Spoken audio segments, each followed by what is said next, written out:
আজ ছিল বাবা দিবস।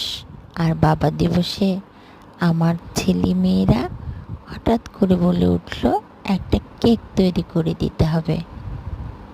আচ্ছা, যেই কথা সেই কাজ, দিলাম একটা কেক তৈরি করে। এবার বায়না ধরলো, কেক তো তৈরি করে দিয়েছে, কেকটা ডেকোরেশন করে দিতে হবে। এখন আমার কাছে ছিল না হুইপিং ক্রিম। ঈদের পর কোনো দোকানে পাচ্ছিলাম না। খুঁজতে খুঁজতে অবশেষে ডিএসএসে যে পেলাম, এনে তারপরে একটু ডেকোরেশন করে দিলাম। তারা তো মহা খুশি, বাবাকে কেক খাওয়াবে, কেক কাটবে। ওকে, আমারও খুশি কম ছিল না তাদের বায়নাটা রাখতে পেরে। এবার বায়না রাখলাম, কেক বানিয়ে দিলাম। বাবা তো ওরকম প্রস্তুত না। বাবা দেখছেন টিভি। এই মুহূর্তে বাবাকে কেকটা সামনে এনে বলছে, বাবা কাটো, আজকে হচ্ছে ফাদার্স ডে, ফাদার্স ডেতে তোমার উপহার।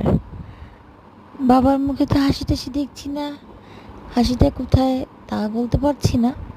হাসিটা মনে হয় তার হৃদয়ে ছিল। যাই হোক, সন্তানদের খুশি করতে পেরে আমি অনেক খুশি।